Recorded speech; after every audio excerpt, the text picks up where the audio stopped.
This is one of my really big bugbears. Property advice is fraught.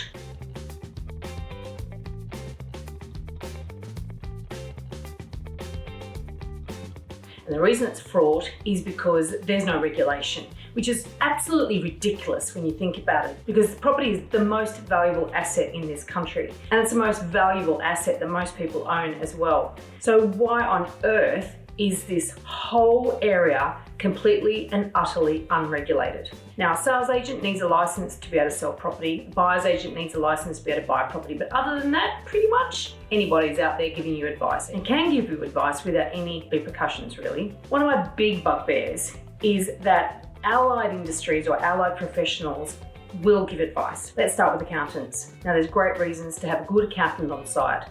Let's face it, we don't want to pay more tax than we need to. But when an accountant turns around and says, you need to buy an investment property because you're earning too much money and paying too much tax, well, your alarm bells should be ringing. Mine sure as hell do. I keep hearing this time and time again. This is not a one-off or just a handful of accountants that say this. It appears that it is commonly accepted amongst the accounting fraternity that in order to save tax, you have to lose money. Now, buying an investment property is a great idea for many people in order to prepare for their financial future. However, buying an investment property in order to save tax is actually insane. Hear me out. If you're in the highest tax bracket, which most people aren't, the most amount of money you get back for every dollar you lose is 47 cents. Now, it doesn't take a mathematician to work out that that's really bad advice. Now, what follows on from this bad advice from accountants is a lot of people then go and buy brand new properties for investments because they get more depreciation. And that means that they get more back in their tax. It's crazy because the thing is, you need capital growth for negative gearing to make sense. If you're going to lose 53 cents or more for every dollar that you spend, then you don't want to actually lose money on the asset as well. However, the type of property that is often recommended by accountants to buy is exactly the sort of property that has the highest probability of losing value over time. So that's crazy.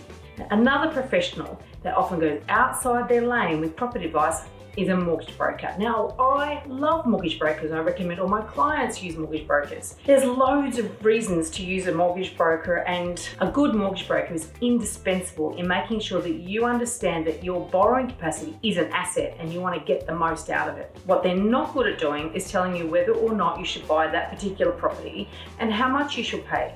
And these are two questions a lot of people ask their brokers. Now, a good broker will actually tell you that they don't have the expertise to be able to give you advice in that area.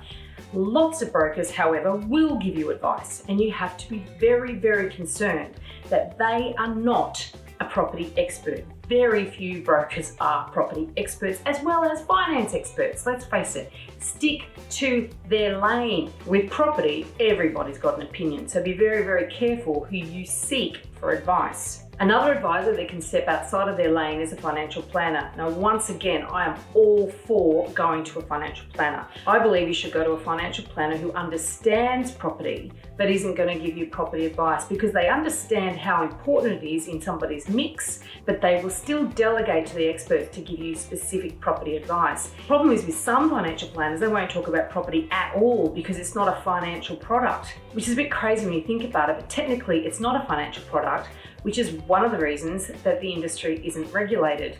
Go figure. So a financial planner who won't talk to you about property because it's not in their remit, well, they're just as dangerous as one that gives you property advice and shouldn't.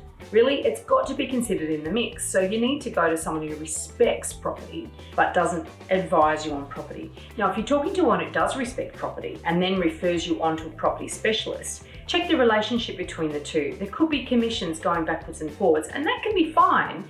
There may be nothing wrong with that, but some buyer's agents in particular are very good at marketing their services, and they set up these relationships with financial planners. It's nothing to do with actually the quality of their advice. It's all to do with how much money changes hands. So that's just something to be very aware of. The other thing to be really aware of is a lot of property developers will give commissions to brokers, accountants, and financial planners in order to push their product. So if a specific property is being recommended to you, you need to run a mile. I'm all about truth, transparency, and trust in the property game. We need more of it. And if you're interested in joining the conversation, please leave a comment below.